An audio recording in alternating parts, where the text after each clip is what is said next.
Hey guys, we have some really huge breaking news with regards to that Russian coup attempt. So let me just jump right in here. It looks like the coup attempt, at least this phase of it, may be over. Let me go ahead and put this up on the screen. This is the statement from Prigozhin. He says they were going to dismantle PMC Wagner. We came out on June 23 to the March of Justice. In a day, we walked to nearly 200 kilometers away from Moscow. In this time, we did not spill a single drop of blood of our fighters. Now the moment has come when blood may spill. That's why, understanding the responsibility for spilling Russian blood on one of the sides, we are turning back our convoys and going back to field camps according to the plan. So Prigozhin, the head, of course, of the Wagner group that launched this now attempted coup attempt, saying that they are going back to the base camps, that they are effectively retreating. And the backstory here is that apparently there was some deal making with Lukashenko, who is the president of Belarus. Let's put this piece up on the screen. This is everything we know. And by the way, guys, we haven't heard a word as of the recording of this video from the Kremlin or from Putin, so we don't know their side of the story. But here is what Max Sedon, who is the Moscow bureau chief at the Financial Times, is tweeting. He says Belarus says they have convinced Prigozhin to stand down his armed uprising. Lukashenko spent, quote, the entire day negotiating with Prigozhin after agreeing on joint actions with Putin and additionally clarifying the situation through his own channels. No immediate confirmation from the Kremlin. We did get confirmation, though, from Prigozhin. He, again, saying this was like part of the plan here.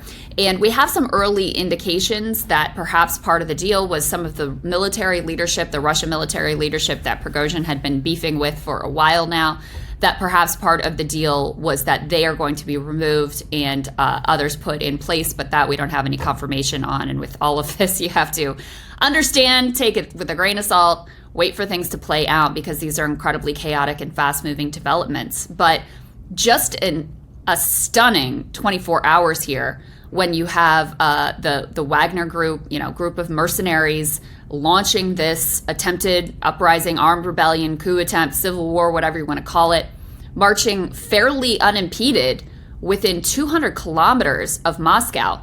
The mayor of Moscow was issuing state of emergency. They were trying to muster some sort of defense. There were reports, these again unconfirmed, that Putin and some of the top Kremlin officials had been flown out of Moscow to St. Petersburg. Again, that's unconfirmed, but absolutely humiliating for Putin, and now rather humiliating for Prigozhin as well. He had become a real social media superstar during the war. And part of how this all came to pass is because the Russian military, like the actual direct Russian military strength, was so weak and they had struggled so much in the Ukraine war that they had basically had to rely on this group of mercenaries in order to make any sort of progress. So Wagner really instrumental, for example, in the Battle of Bakhmut. That is where a lot of the tensions really escalated between him and Shoigu and some of the other military leadership. They claimed that their mercenaries were being denied ammunition and being denied some of the weapons that they needed.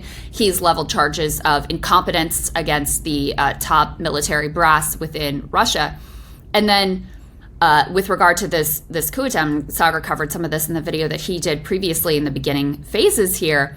He said that the Ukraine war was a mistake, that it was built on lies, and that was part of the motivation for launching this armed rebellion. So, impossible to say what happens next.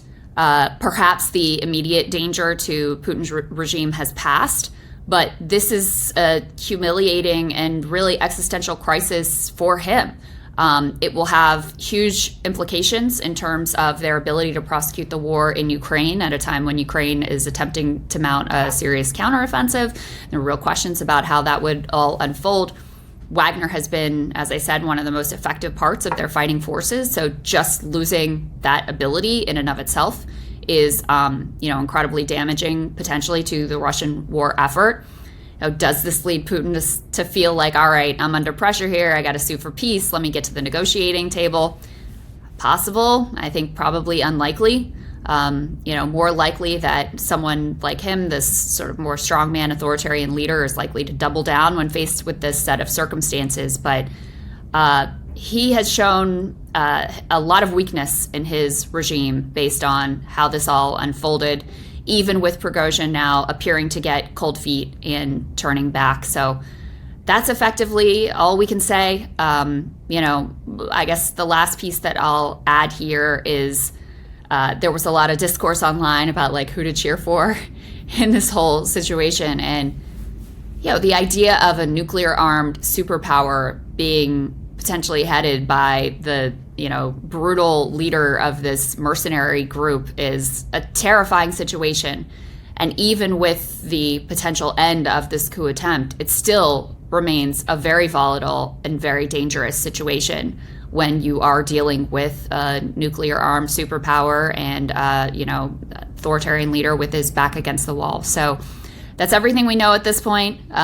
We will certainly keep you updated with everything as it unfolds. This will certainly have tremendous implications within Russia. Sagar and I were talking, and he was mentioning, it's very likely there's going to be huge crackdown on dissent domestically, as there already has been. But in response to this kind of weakness, the response is not going to be like, let's have tolerance and let's have a free marketplace of ideas. So you can certainly see that coming for the Russian domestic population, and then no way to know what it means in terms of the Ukrainian war. But we'll be watching it closely. We've got Yegor, our friend who lives in Moscow, to give us a live report from that city on Monday and tell us what this has all been like and what he's hearing and what the sentiment is on the ground. So look forward to that, and we will see you all soon.